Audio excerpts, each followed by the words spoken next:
प्रिय दर्शकों नमस्कार। मैं जगदीप सिंह आपका स्वागत करता हूं अटल सत्य के इस नए एपिसोड में। प्रिय दर्शकों, अभी कल एक बिल संसद में गिर गया। जी हाँ, मैं बात कर रहा हूं महिला वंदन अधिनियम की। इस बिल के गिर जाने के बाद पूरे देश के अंदर दोनों प्रमुख राजनीतिक विचारधाराओं में एक जंग सी शुरू हो गई है। हालांकि दोनों विचारधाराएं एक दूसरे पर दोषारोपण कर रही हैं। जहां सत्तारूढ़ गठबंधन का सवाल है, वो कह रहा है कि विपक्ष ने महिलाओं के उत्थान के लिए जो एक बहुत बड़ा कदम साबित हो सकता था, उसमें टांग अड़ा दी है और उनका समर्थन नहीं मिला, इस वजह से यह बिल गिर गया। दूसरी तरफ विपक्ष का कहना है कि असल में यह बिल महिलाओं से जुड़ा हुआ था ही नहीं। सत्ता पक्ष तो महिलाओं का नाम लेकर अपनी राजनीतिक इच्छा पूर्ति कर रहा था और उसका उद्देश्य परिसीमन कराकर राजनीतिक लाभ लेना था। अब देखना यह है कि भविष्य में ऊंट कौन सी करवट बैठता है और देशवासी या इस देश की आम जनता इन दोनों में से किसकी बात पर यकीन करती है। ये बड़ा सवाल है। देश के लिए एक चुनौती की तरह से पेश किया जा रहा है। इसी सिलसिले में मैंने आज सामान्य महिलाओं से लेकर सत्ताधारी पार्टी से जुड़ी हुई उस पार्टी संगठन की पदाधिकारी 2 महिला नेत्रियों से बात की। उसी संगठन के एक बड़े पदाधिकारी से बात की और ये जानने का प्रयास किया कि जो ये वातावरण इस समय बना है और जो ये आरोप प्रत्यारोप का सिलसिला शुरू हुआ है, जिसके अंतर्गत सत्ता पक्ष का कहना है कि इससे महिलाओं का जो बहुत ज्यादा विकास हो सकता था, मातृशक्ति को बढ़ावा मिल सकता था, तो उसमें आम महिलाओं का क्या नुकसान हुआ। ये सवाल मैंने तीनों पदाधिकारियों से किया, जिनमें से 2 महिलाएं थी। जवाब बड़े रोचक लगे मुझे, मैं आपसे साझा कर रहा हूं।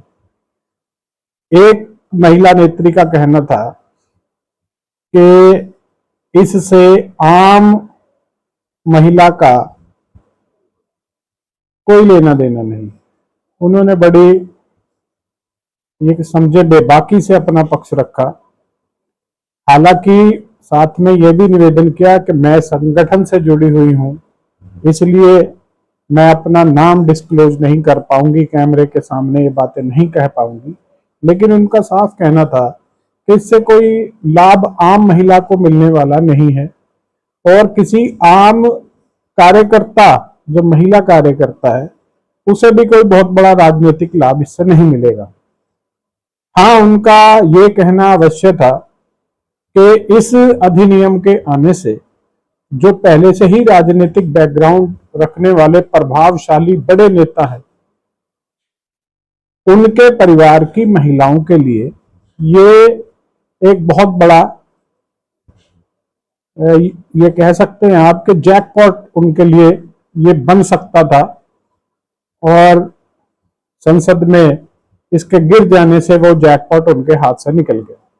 उनका मानना यह था कि इसका पूरा लाभ अगर किसी को मिलता तो बड़े रसूखदार राजनीतिक परिवारों को ही मिलता, उससे आम कार्यकर्ता को कुछ नहीं मिलने वाला था। आम कार्यकर्ता को तो जैसे वो पहले झंडे उठा रहा था ऐसे ही झंडे उठाने। ये पहली बात मैं आपको बता रहा हूं, जो मैंने इसी सत्ता संगठन से जुड़े हुए एक महिला कार्यकर्ता से मैंने बात की और उन्होंने ये बात रखी। इन सारी बातों के मेरे पास ऑडियो के रूप में प्रमाण होते हैं, क्योंकि कभी भी कोई प्रामाणिकता पर सवाल लगा देता है, इसलिए प्रूफ के रूप पर वो चीजें अपने पास रखनी पड़ती है। अब क्योंकि प्रोफेशन की डिमांड है कि अगर उन्होंने आग्रह किया कि मेरा नाम इसमें ओपन ना हो, मैं आपको अपनी राय बता रही हूं लेकिन कैमरे के आगे नहीं बता पाऊंगी, तो उनकी बात का सम्मान रखना भी इस प्रोफेशन की डिमांड है। तो मैं उनका नाम ओपन नहीं कर पाऊंगा। अगर किसी को शंका शुबा होगी तो उसके लिए प्रमाण के रूप में मेरे पास चीजें मौजूद है।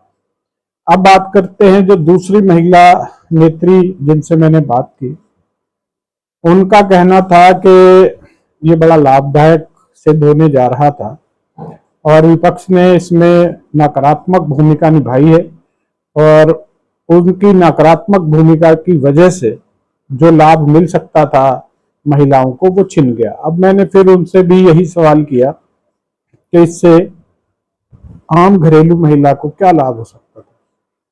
इस बात पर वो भी थोड़ा सा गोलमोल ही जवाब देती हैं। उसके बाद मैंने उनसे एक और सवाल किया कि ठीक है, आपने कहा कि बड़े लाभ मिलेंगे, इससे बहुत बड़ा लाभ हमें मिल जाना था, महिलाओं को लाभ होता।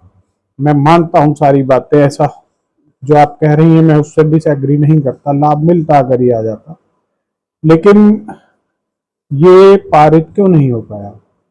क्या कहीं तैयारियों में कमी रह गई?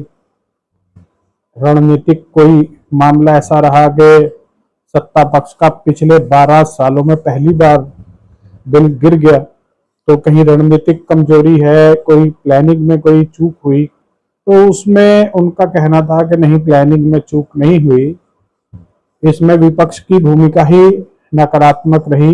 विपक्ष ने जो उनकी महिला नेता थी उन्होंने भी इसके अगेंस्ट ही वोट किया और जिसकी हमें उम्मीद थी कि कम से कम महिलाएं तो हमारे पक्ष में वोट करेगी। खैर, उन्होंने गोलमोल जवाब दिया। उन्होंने भी यही आग्रह किया कि मैं ये बातें अभी मुझे मेरे पार्टी संगठन की तरफ से आदेश नहीं है तो मैं कैमरे के सामने तो नहीं बोल पाऊंगी, लेकिन आपने राय ली है तो मैं आपको अपनी राय बता देती हूँ।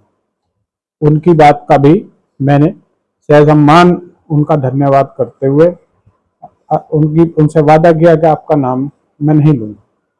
उसके बाद मेरा तीसरी जो मेरी बातचीत हुई वो सहारनपुर भाजपा के एक बड़े वरिष्ठ पदाधिकारी हैं उनसे हुई। उन्होंने पहली दोनों बातों का जवाब लगभग वही दिया जो इन्होंने दिया है।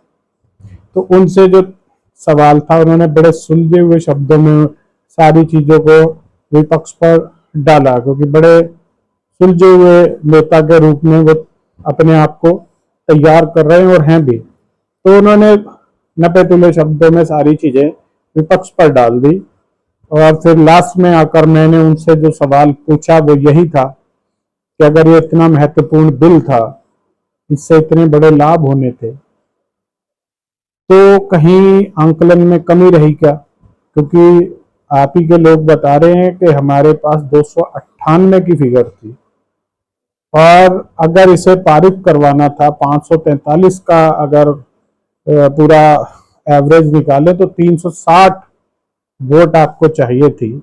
तो ये इतना बड़ा फिर ब्लंडर कैसे हुआ? अगर 298 आपके पास नंबर थे तो 360 वाले नंबर को आपने कैसे, किसके भरोसे आपने ये किया? क्या आप राहुल गांधी के भरोसे ऐसा कर रहे थे, कांग्रेस के भरोसे आप ऐसा कर रहे थे, या किसी अन्य आपके विरोधी ने, जो कट्टर विरोधी हैं, उन्होंने आपको आश्वासन दे दिया था कि नहीं हम आपके पक्ष में वोटिंग करेंगे, इस बिल के पक्ष में? तो उसका उन्होंने जवाब दिया कि नहीं, ये सारी टेक्निकल चीजें हैं, ये तो अच्छे ढंग से हमारी पार्टी के वो लोग ही बता पाएंगे जिन्होंने पूरा नीति निर्धारण किया था, जिन लोगों के हाथ में सारी चीजें थी, और उसमें अभी थोड़ा हमें समय लगेगा और जब उचित समय होगा तो मैं उसकी पूरी ब्रीफिंग आपके सामने रख दूंगा। तो ये तो सत्ता पक्ष का अपना पॉइंट ऑफ व्यू था। कुछ विपक्षी लोगों से बात हुई तो उनका वही पॉइंट ऑफ व्यू रहा जो अक्सर विपक्ष का होता है। उन्होंने सीधे सीधे ये कहा कि अगर महिलाओं के लिए 33% आरक्षण देना ही चाहते हैं तो ये 543 में से दे दें।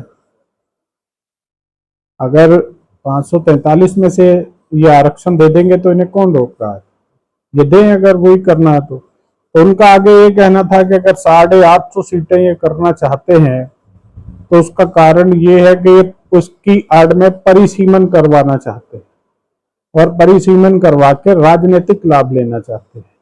तो ये लड़ाई दोनों पक्षों की इस तरह की लड़ाई है कि अब जो बेहतर ढंग से समझा पाएगा जनता को, पक्ष या विपक्ष, जो अपनी बात को बेहतर ढंग से जनता के बीच ले जाएगा उसे इसका लाभ मिल जाएगा, और जो अपनी बात को सही से नहीं समझा पाएगा वो निश्चित रूप से इस मामले में नुकसान उठाने जा रहा है, चाहे वो सत्ता पक्ष हो चाहे विपक्ष हो। नमस्कार।